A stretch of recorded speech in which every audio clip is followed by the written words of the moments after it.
I just finished watching episode 2 of season 7 of The Walking Dead. And we finally were introduced to King Ezekiel. Now, if you don't read the comics, King Ezekiel is prominently featured in the comics. And the actor they chose to portray him, I'm actually quite pleased. Now, in the comic books, he's a little bit more hefty. Think like a Barry White type dude. But the actor they got to portray him, he actually portrays him very well, and I'm really pleased. And King Ezekiel, he's kind of a lighter tone in the Walking Dead universe. Like, he's a little bit lighter than usually what's happening around. Don't get me wrong, in the book, Ish hits the fan all the time, but with his character, he kind of brings a lighter tone because the man has a tiger, Shiva, for example, and they kind of swap things about. In the book, it's Michonne instead of Carol who gets introduced to Ezekiel, and here we have Carol instead of Michonne. And in the book, Michonne's the one who calls him on his bullshit, but here we had Carol, and it was really cool because there was a line when he said, "You don't bullshit a bullshitter." Because clearly, one bullshitter can definitely recognize another bullshitter. We seen that here. And King Ezekiel definitely called Carol on her bullshit. And you saw the minute that Carol saw King Ezekiel, she had that big old grin like, "Hi there, would you like some pie?" Instead of, "Why don't you look at those flowers over there? Just look at the pretty flowers." Because you know how Carol get down.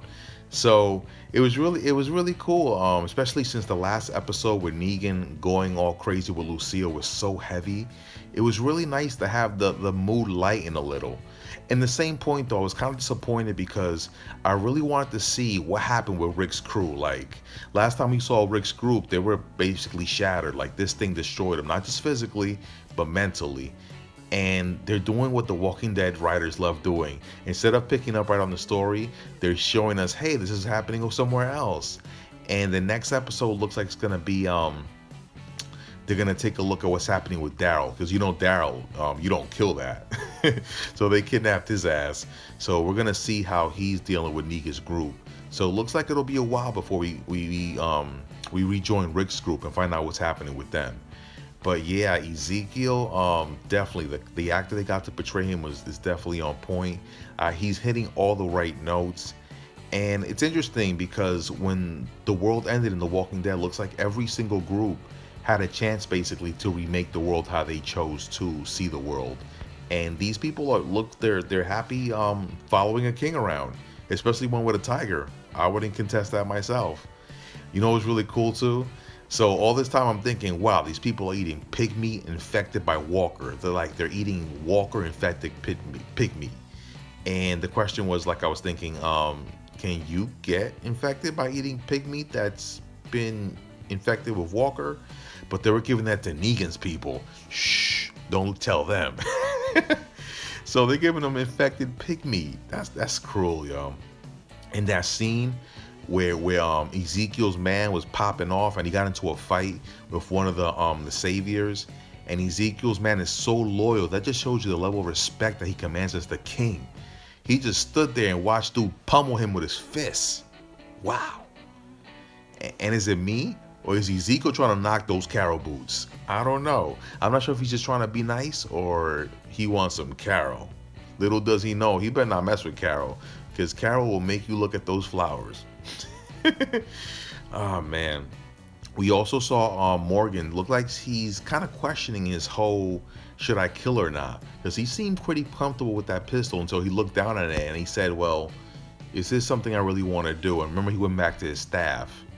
So it's definitely cool to finally see Ezekiel, to see Shiva, and they jump right off the pages of the comic book. So it's really cool to see that. And again, I'm really happy with the choice of the actor they chose to do it, that chose to portray the character. And I'm really happy so far with how everything looks.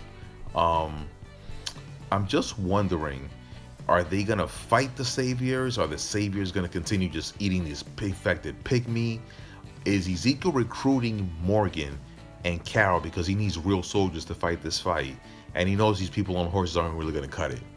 So those are all good questions to ask. But definitely a great episode. And like I said, it really lightened the mood because episode 1 of season 7 was so heavy that watching this episode, it was a nice relief, and the pacing was completely different. And Carol's back there, her whole like apple pie routine, but looks like Ezekiel can see right through it. So I'm not sure how long she's gonna hold that up. And I didn't get the whole, you can leave and stay. But then we saw that Carol went off and she kind of moved outside of the kingdom. But it's a house nearby where Morgan he cut up that sign in the mailbox. So looks like she's close enough. So she kind of, I understand how she left, but she's close enough that she's still close enough to the group where she can rejoin them at any time if there's trouble. But if anything, I think they're better off having Carol closer. I don't think Carol needs anybody, honestly. I think Carol is a survivor.